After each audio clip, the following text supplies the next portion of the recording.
Hey everyone, and welcome back to the channel.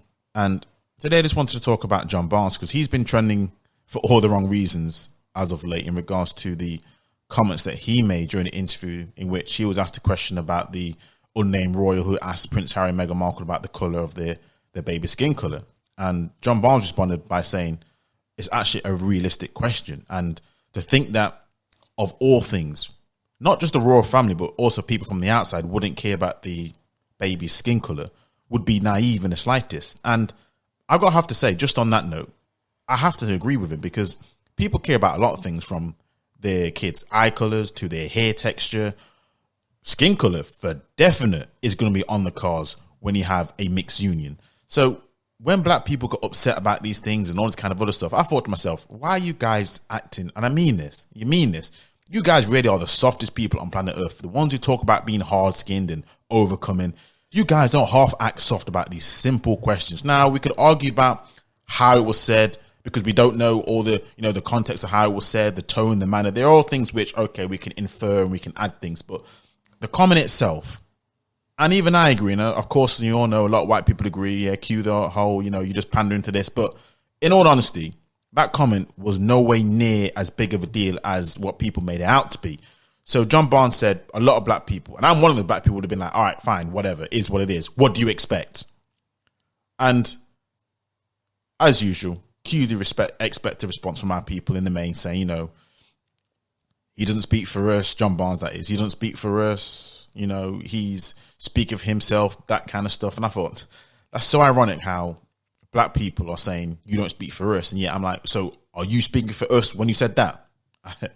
Cue the irony here, but that's not really what I wanted to get into. That's not really what I wanted to talk about because it's a wider piece and it's something which I've been looking at when it comes to John Barnes in particular, about how excerpts like this have been used and weaponized against John Barnes when it comes to his fight to end, and especially when he talks about racism, because I remember, and for a lot of people who are a bit older, they would also remember John Barnes because he is, to a lot of black people, but older, a hero in terms of as a football player, as a fantastic football player back in the day when he played in the 80s and the 90s. And obviously not just that, but what he fought for during those times. We all remember the famous banana picture and what that represented during that time. So to a lot of black people, especially during those times, he was seen as a hero. To now, he's seen by a lot of black people, majority of black people, obviously if I hazard a guess, I'd say over 60%, 70%. He's now been used as a tool which black people think they use him as the way to downplay racism and uphold white supremacy. That's why they have John Barnes all the time talking about these things. And I'm thinking to myself, when you listen to everything that he's actually said, these things couldn't be further from the truth. And here is a classic example of where the media themselves have used excerpts, bits and pieces to form a media opinion where black people actually believe John Barnes, for the most part, downplays racism and upholds white supremacy. And when you listen, I'm going to post links in the description box for you to take a look for yourself. Don't take my word for it. He talks about it because, again, he's got a book talking about, the title is called The Uncomfortable Truth About Racism. Now, I know people could take it one or two ways, but when you listen to this, the article will basically give you an insight as to what he's talking about. He talks about the racism in football and how it's just a reflection of society. One cannot exist without the other. There is racism in football, therefore, or should I say, there is racism in society, therefore there is racism in football. He talks about the legacy of colonialism, how that's had a massive impact on the image of black people. And he refutes the claims that, if you all remember back, I think it was a few months ago, made by the commission that was put together by the Conservative government, in which they were pretty much downplaying racism. He refuted all those talking points. And I'm thinking to myself, hold on a second. All these talking points are what a lot of black people on the left, but just in general, hold about the UK, hold about their life, hold about themselves. So I'm like, how and why is he so maligned by the same group of people that if you listen to what he says, he's actually basically fighting for all the things which you guys preach about. And this is all his life pretty much. Because I'm going to say this, talking about this subject of racism, especially to a lot of you younger crowds who are listening out there.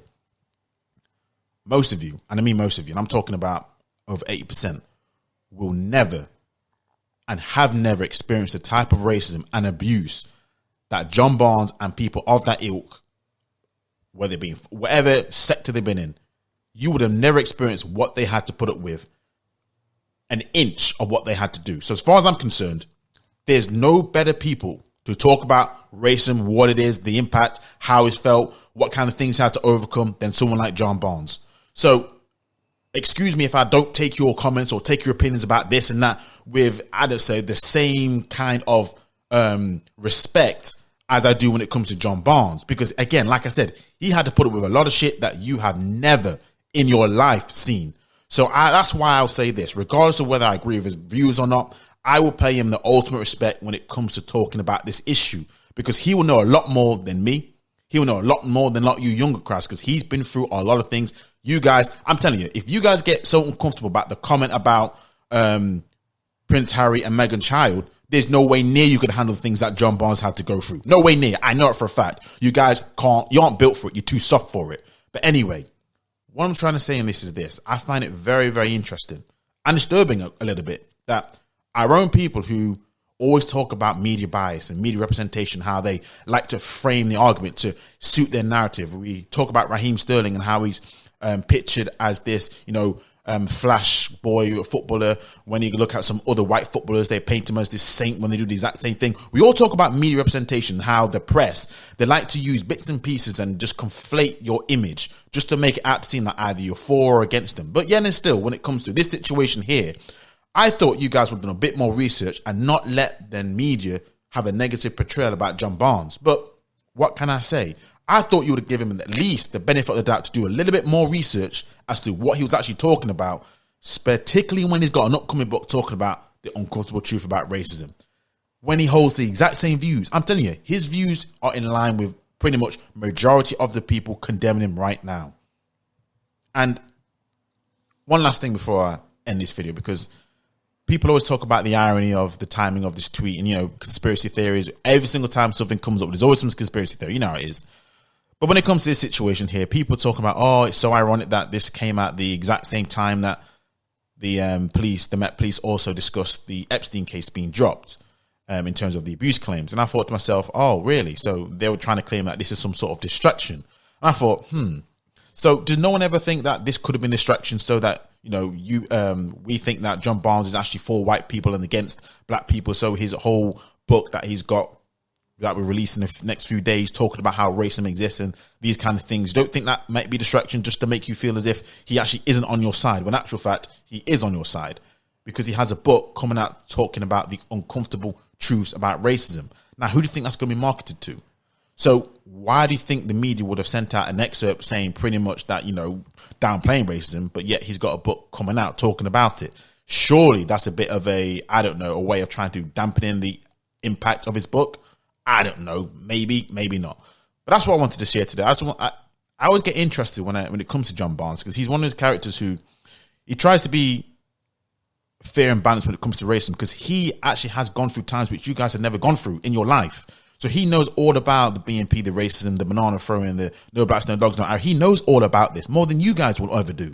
So he would be one of the best placed people, and that generation, even older, to talk about racism and its impacts and whatnot. But yet and still, the media's portrayed him as this weapon, this tool used as a way to downplay racism, uphold white supremacy. And you guys you fell for the bait. You always fall for the bait. I don't agree with everything that he says. I'm pretty sure you don't agree with everything that he says. But that's not the point.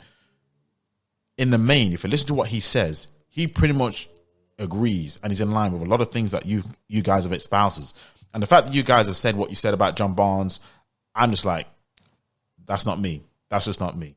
But let me know your thoughts in the comments. Let's see what you think about this. Until next time, I'm out.